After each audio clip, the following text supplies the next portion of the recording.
नमस्कार विद्यार्थियों। हमने पहले नागार्जुन की कविता यदंतरित मुस्कान पढ़ी। अब हम उनकी कविता फसल के बारे में पढ़ेंगे। जब भी हम फसल को लहलहाते हुए देखते हैं तो हमारा मन जो है बहुत प्रसन्न होता है। लेकिन ये फसल वास्तव में है क्या? किन किन तत्वों के संयोग से यह जो है वो फसल बन कर के तैयार हुई है? यही सब जो है वो इस कविता के अंदर महाकवि नागार्जुन ने दर्शाया है। यानी ये संकेत करती है ये कविता जो है वो हमें ये बताती है कि फसल जो है वो प्रकृति और मनुष्य के सहयोग से ही बनती है। प्रकृति और मनुष्य का जब सामंजस्य होगा तभी जो है वो इसका सृजन संभव हो सकता है, अन्यथा इसका सृजन संभव नहीं हो सकता है। हमें जो है यह कविता एक प्रेरणा भी देती है। यानी हमें जो उपभोक्तावादी संस्कृति है उससे निकाल करके और कृषि संस्कृति की ओर ये कविता जो है लेकर के जाती है। यानी फसल वास्तव में जो हम देखते हैं इसका निर्माण कैसे होता है, किस तरह से जो है वो ये फसल बन कर के तैयार होती है, यही जो है वो बताने का उद्देश्य कवि का रहा है इस कविता के माध्यम से। और यही हम जो है वो इनकी देखेंगे। पहले हमने यदंतरित मुस्कान उनकी वात्सल्य रस से परिपूर्ण कविता पढ़ी। अब हम क्या है इनकी दूसरी कविता फसल पढ़ने जा रहे हैं।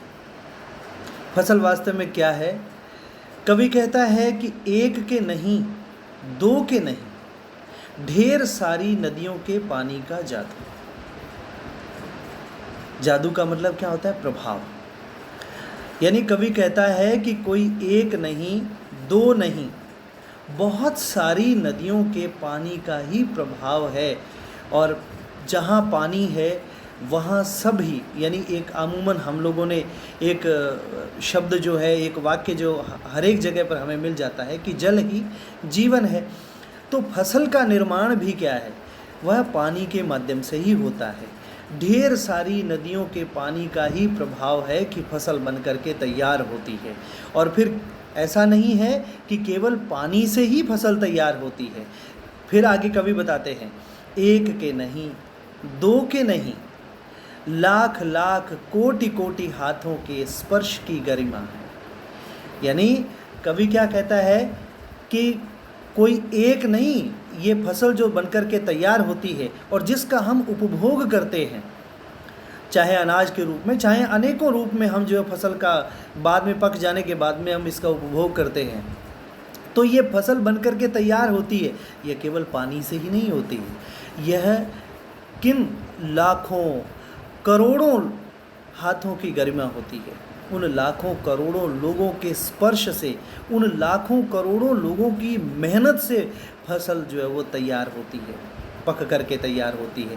पकना तो प्रकृति का है, लेकिन वह धीरे धीरे जो है वो अपने कदम कैसे बढ़ाती है, उसमें जल की आवश्यकता होती है।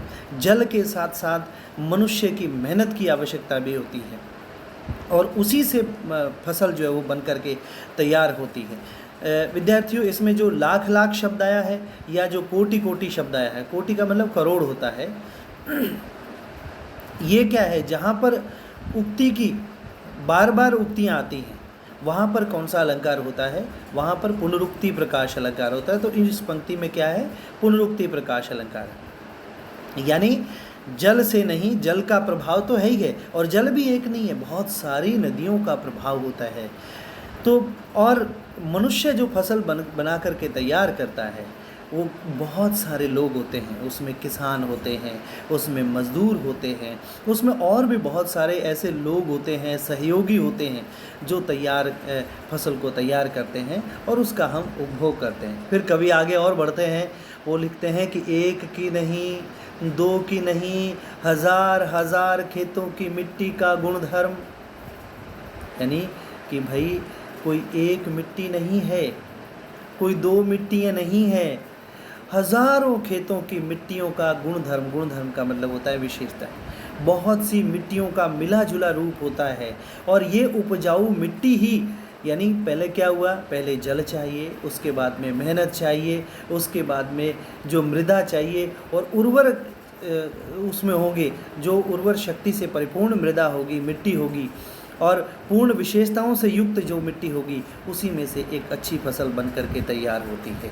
तो कहने का मतलब है, चाहे वो फसल को ले लीजिए, चाहे अपने जीवन से ले लीजिए उसको, जब तक उसका आधार अच्छा नहीं होगा तब तक उसकी उर्वरा शक्ति नहीं बढ़ेगी, और जब तक उसकी उर्वरा शक्ति नहीं बढ़ेगी तो एक अच्छी फसल पक करके कभी भी तैयार, चाहे मनुष्य ले लीजिए चाहे फसल ले लीजिए। यहाँ पर महत्व जो कवि है वो फसल को ही दे रहा है।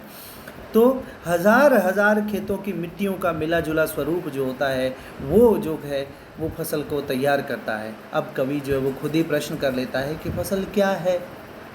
फसल और तो कुछ नहीं है, वह नदियों के पानी का जादू है, वह हाथों के स्पर्श की महिमा है, भूरी काली संदली मिट्टी का गुणधर्म है, रूपांतर है सूरज की किरणों का, सिमटा हुआ संकोच है हवा की थिरकन का।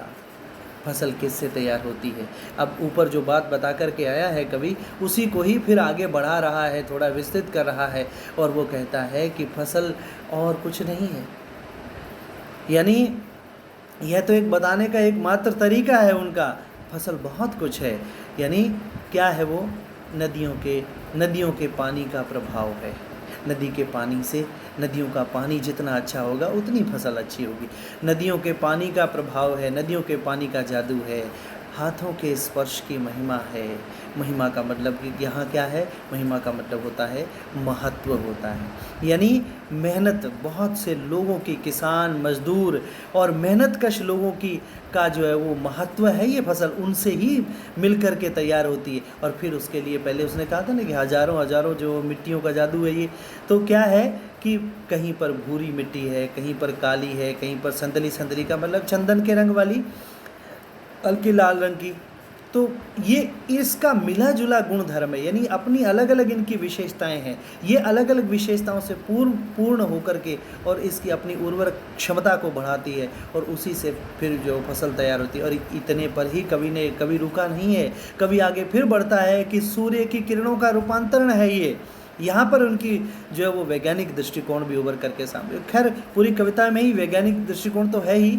और फिर वो कहता है कि रूपांतर है सूर्य की किरणों से, प्रकाश संश्लेषण से जो है वो क्रिया करके, और जिस तरह से फसलें पक कर के तैयार होती है। और इतना ही नहीं, फिर उसमें है क्या है? सूर्य की किरणें तो हैं, सूर्य का प्रकाश तो है ही है, और उसमें क्या हुआ? सिमटा हुआ संकोच भरी थिरकन जो है, यानी धीरे धीरे, संकोच का मतलब क्या हुआ कि धीरे धीरे जो हवा बहती है, वो धीरे धीरे बहती हुई हवा का ही प्रभाव है। यानी पानी का जादू है, लोगों की मेहनत है, मिट्टियों का प्रभाव है, सूर्य के प्रकाश का प्रभाव है, और फिर क्या है? मंद मंद हवा का प्रभाव जो है वह भी क्या है? पूर्ण है। तो क्या है? यानी प्रकृति है, प्रकृति के साथ साथ मानव का संयोग है। प्रकृति और मानव के संयोग से ही क्या है? एक नया सृजन होता है, और वो नया सृजन किसका होता है? फसल का सृजन होता है। और वही फसल का सृजन जो है हमें उस उपभोग तक पहुंचाता है। तो ये जो मैंने पहले भी आपको बताया कि ये जो कविता है हमारी उपभोक्तावादी संस्कृति से लेकर के, हम जो है अमूमन किसानों, मज़दूरों को खैर ऐसा नहीं है कि महत्व देते नहीं हैं, महत्व देते हैं, लेकिन एक बार महत्व देने के बाद में कुछ भुला दिया जाता है इन लोगों को। लेकिन कवि कहता है कि इनको भुलाया नहीं जा सकता। ये हज़ार लाखों बाहें जो हैं, करोड़ों बाहें मिल करके और मेहनत करती हैं, और तब जा कर के ये फसल तैयार होती है। प्रकृति का साथ तो है ही, और मनुष्य का साथ जो है वो, ये दोनों का संयोग है, उसी से इस फसल का जो है वो सृजन होता है। तो बच्चों, आपकी ये कविता जो है वो पूर्ण होती है। फसल कविता के माध्यम से हम फसल की जो है वो फसल संस्कृति के बारे में आज जाना, और अब आगे की किसी भी भाग में हम एक और नई कविता के साथ प्रस्तुत होंगे। तब तक के लिए शुक्रिया।